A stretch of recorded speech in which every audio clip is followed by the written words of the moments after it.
نحمد الله جل وعلا ونصلي ونسلم على رسولنا المصطفى أما بعد أعوذ بالله من الشيطان الرجيم بسم الله الرحمن الرحيم ادفع بالتي هي أحسن فإذا الذي بينك وبينه عداوة كأنه ولي حميم صدق الله العظيم وقال النبي صلى الله عليه وسلم المسلم من سلم المسلمون من لسانه ويده او كما قال علیہ الصلوۃ والسلام.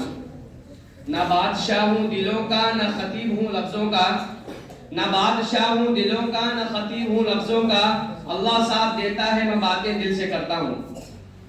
انتہائی واجب الاحترام محترم محتشم ذی وقار اساتذہ اکرام اور مہمان خصوصی، آج کے دور میں آپ جس جانب کی نظر ڈالیں گے مسلمان پریشان دکھائی دیتا ہے. نہ اس کو پہلے جیسا سکون میسر ہے نہ ہی راحت و اطمینان، بلکہ سارا عالم ایک سرا زندگی کی حالت میں مبتلا نظر آتا ہے. میں یہ نہیں کہتا کہ آپ سارے عالم پر نظر ڈالیے، بلکہ صرف ہمارے ہندوستان کو دیکھیے جہاں کے حالات دن بدن رو بزوال ہے. فرقہ پرست عناصر متحد ہو کر مسلمانوں کو لقمہ تر سمجھ کر چک کر جانے پر کمر بستہ نظر آتے ہیں. مسلمانوں کو زیر کرنے کے لیے تمام باطل پرست عناصر متحد ہو چکے ہیں. کئی مسلمانوں پر جانی حملے کیے جاتے ہیں، کئی مسلمانوں کی عزت و آبرو کو ذلت و خواری کے لبادے میں لپیٹا جا رہا ہے، اور کئی مسلمانوں کو سیاست سے روکنے کے لیے ایسے قانون وضع کیے جاتے ہیں کہ مسلمانوں کی عورتیں بے پردہ ہو کر منظر عام پر آ جائیں. کئی مسلمانوں کے استحصال کے لیے منظم طور پر حربے استعمال کیے جاتے ہیں.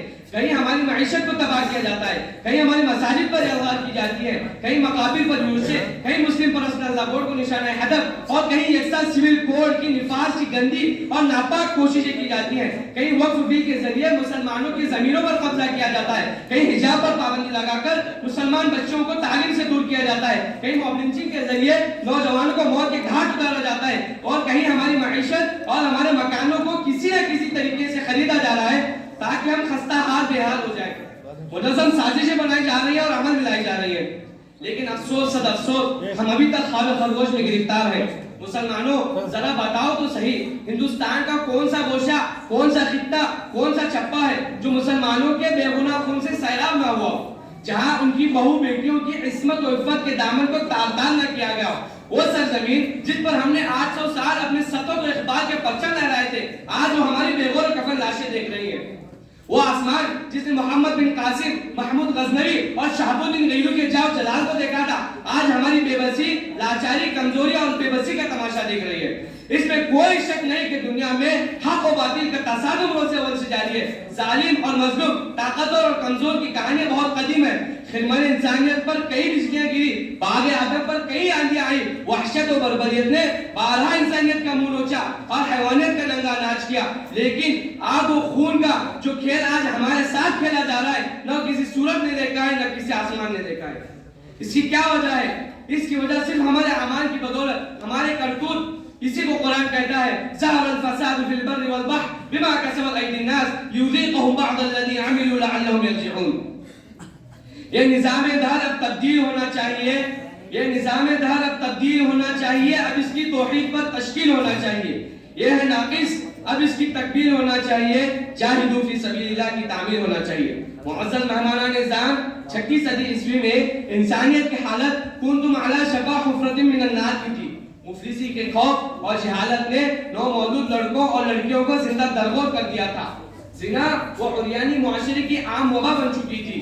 رات کی تاریخی ہو یا دن کی روشنی، پر سر عام چوری و ڈکیتی کی جاتی تھی. انسانیت سوز جرائم سے معاشرے کی فضا متعفن ہو چکی تھی. بنی انسانی کے افعال سے آسمان و زمین شرمسار ہو چکے تھے. تو اس وقت اسلام نے ایسا انقلاب برپا کیا کہ ہلاکت کی موجوں نے سسکتی انسانیت کو ساحل پر لا کھڑا کر دیا. مائیکل ہارٹ اپنی کتاب دی 100 میں اس بات کا اعتراف کرتا ہے لوگوں کے قلوب کو سب سے زیادہ متاثر کرنے والی شخصیت وہ محمد صلی اللہ علیہ وسلم کی ذات ہے.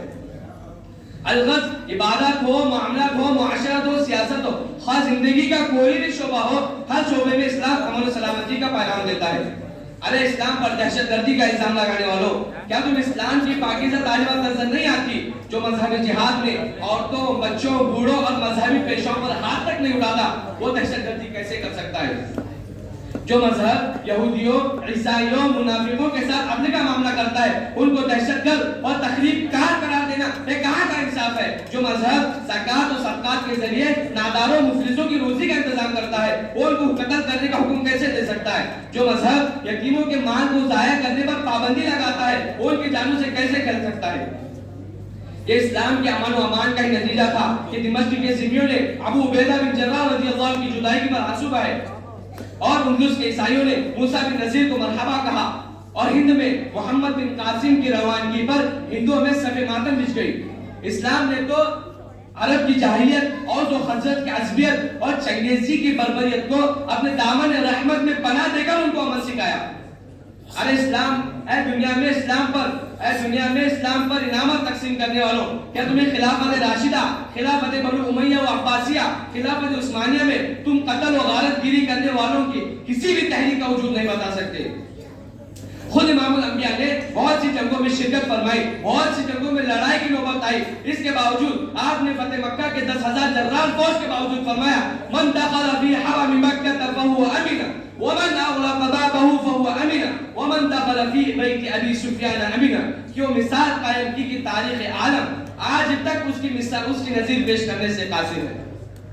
محترم سامعین کرام، یہ تھی اسلامی تعلیمات جس نے احترام انسانیت کا بھولا ہوا سبق یاد دلایا اور پوری انسانیت کو بلا امتیاز و مذہب، امن و امان سے نوازا۔ ہم نے دیکھا ہے جب سے غیروں کا قبضہ ہوا ہے، سامراجیت کے نام پر انسانیت شرمندہ ہو گئی، انسانیت کا استحصال کیا گیا اور خلیجی ممالک سے امن و امان چھین لیا گیا۔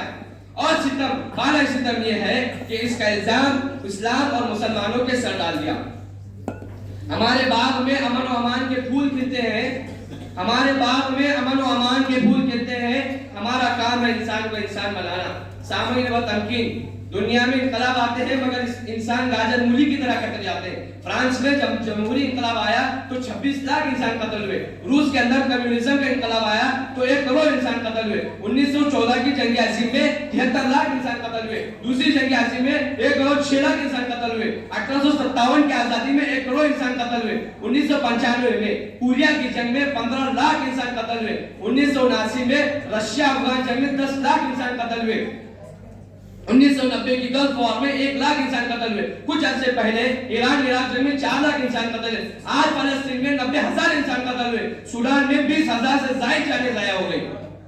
اتنے انسان قتل ہو گئے لیکن لوگ اب تک ٹارگٹ حاصل نہ کر سکے۔ آپ حیران ہوں گے کہ نبی صلی اللہ علیہ وسلم کے زمانے میں جتنے غزوات ہوئے ان میں مسلمانوں اور کفاروں کو ملا کر کل قتل اور شہید ہونے والوں کی تعداد 1,000 تھی۔ اتنے کم نقصان پر میرے آقا نے پوری دنیا پر انقلاب برپا کر دیا۔ یہی میرا قائد ہے، امن کا پیغمبر تھا جو مسلم تھا، جس کا نام پیغمبر تھا، جس کا نام محمد تھا، جس کا محبت کام تھا، جس نے رفتہ رفتہ قوم کو منزل عطا کر دیا، کلی آغاز تھی جس کی، چمن انجام تھا جس کا۔